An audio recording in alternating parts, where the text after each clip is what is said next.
స్థానిక సంస్థల ఎన్నికలపై ప్రకటన చేసిన రెవెన్యూ మంత్రి పొంగిలేటిపై PCC chief Mahesh Kumar Goud serious అయ్యారు. రిజర్వేషన్ల అంశంతో ముడిపడి ఉన్న స్థానిక సంస్థల ఎన్నికలపై మంత్రి పొంగులేటి ప్రకటన చేయడాన్ని తప్పుబట్టారు. కేబినెట్ లో చర్చించాల్సిన అంశాలను ముందుగానే మీడియాతో మాట్లాడితే ఎలా అంటూ ఆగ్రహం వ్యక్తం చేశారు. ఒకరి మంత్రిత్వ శాఖ అంశంపైన వేరొకరు మాట్లాడడం ఏంటని అన్నారు. కోర్టు పరిధిలో ఉన్న అంశాలపై మంత్రులు మాట్లాడేటప్పుడు అన్ని అంశాలను పరిగణలోకి తీసుకుని జాగ్రత్తగా ఉండాలని సూచించారు. పార్టీతో సంప్రదించకుండా అలాంటి ప్రకటనలు చేయవద్దని హెచ్చరించారు. మంత్రులు వారి శాఖల పరిధిలోని అంశాలను మాట్లాడాలని, సెన్సిటివ్ అంశాలను, కోర్టు పరిధిలోని అంశాలను మాట్లాడేటప్పుడు చాలా జాగ్రత్తగా ఉండాలని పీసీసీ సూచించారు. దీనిపై మరింత సమాచారం మా సీనియర్ కరెస్పాండెంట్ శ్రీనివాస్ అందిస్తారు. శ్రీనివాస్, చెప్పండి. మంత్రులతో సీఎం రేవంత్ రెడ్డి భేటీ కాబోతున్నారు. ప్రధానంగా భేటీలో కొన్ని కీలక విషయాల మీద చర్చించే అవకాశం ఉన్నట్టు తెలుస్తుంది. ముఖ్యంగా ఏదైతే రైతు భరోసా, రైతులు వానాకాలం పంటలు వేస్తున్నారు. ఈ పంటలకు సంబంధించి రైతు భరోసా నిధులు విడుదల చేయాలని కూడా ప్రభుత్వం భావిస్తుంది. ఇప్పటికే నిధులను కూడా సమీకరించింది. సో ఈ క్రమంలో కూడా రైతు భరోసాని అంటే వచ్చే సోమవారం నుండి రైతు భరోసా నిధులు విడుదల చేయడంతో దఫల వారికి ఈ నెల 25 వరకు కొనసాగించే అవకాశం ఉన్న నేపథ్యంలో కూడా దానికి సంబంధించి ప్రధానంగా ఈ సమావేశంలో చర్చ జరుగుతుందని చెప్పొచ్చు. అదేవిధంగా స్థానిక సంస్థల ఎన్నికలకు సంబంధించిన అంశాలు, స్థానిక సంస్థల ఎన్నికలు జరపాలని కూడా రాష్ట్ర ప్రభుత్వం భావిస్తుంది. అయితే ప్రధానంగా దీంట్లో ఒక అంశం ముడిపడి ఉందని చెప్పొచ్చు. తెలంగాణ ప్రభుత్వం కులగాన చేసింది. అదేవిధంగా బీసీలకు 42% స్థానిక సంస్థల ఎన్నికలతో పాటు ఇతర పార్టీకి సంబంధించిన అంశాల్లో కూడా రిజర్వేషన్ కల్పిస్తామని కూడా హామీ ఇచ్చిన నేపథ్యంలో కూడా ఆ అంశం అనేది కోర్టు పెండింగ్ లో ఉంది.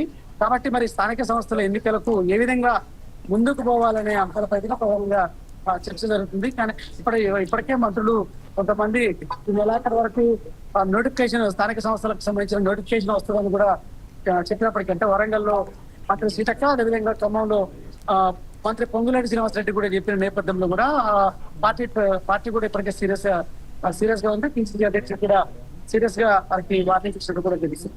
అంటే పార్టీ వ్యవహారాలకు సంబంధించి, అంతర్గత వ్యవహారాలకు సంబంధించి చెప్పినట్టు పిసిసి అధ్యక్షుడు ఇప్పటికే వారికి చెప్పిన పరిస్థితి కనిపిస్తుంది. సో ఈ క్రమంలో కూడా మరి ఏ విధంగా ముందుకు పోవాలి, కోర్టులో ఉన్నటువంటి పెండింగ్ లో ఉన్నటువంటి ఈ కులగా ఏదైతే 42% సంబంధించిన రిజర్వేషన్ అంశం మరి ఏ విధంగా ముందుకు పోవాలనే అంశాలపై ప్రధానంగా ఈ మంత్రివర్గ సమావేశంలో కూడా చర్చకు వచ్చే అవకాశం ఉంది.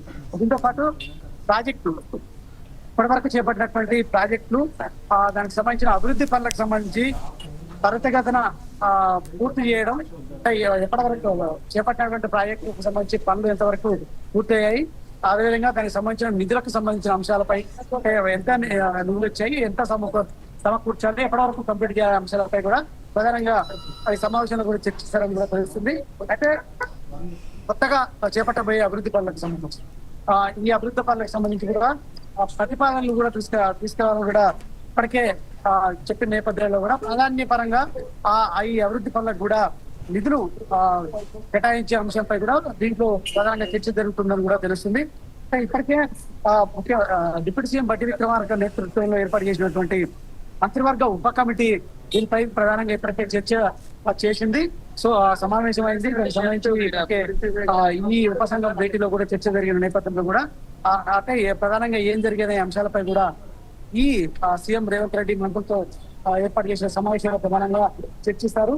మరోవైపు త్రిపురాలకు సంబంధించి ఏదైతే దక్షిణ భాగం పనులపై కూడా ఇంతవరకు పురోగతి లేదు.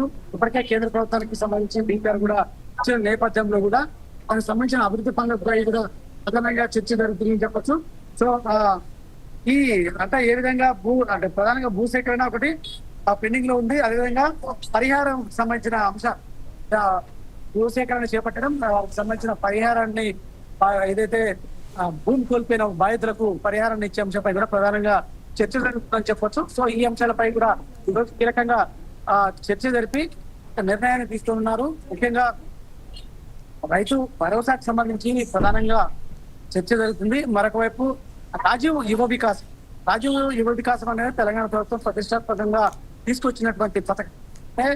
నిరుద్యోగ యువకులకు తోడ్పాటు అందించే విధంగా ఉపాధి లేకుండా ఇబ్బంది పడుతున్న నిరుద్యోగ యువతకు ఉపాధి కల్పన లక్ష్యంగా కూడా రాజీవ్ యువ వికాస పథకాన్ని తీసుకొచ్చింది. ఈ క్రమంలో కూడా ఇప్పటికే లబ్ధిదారుల ఎంపిక జరిగింది.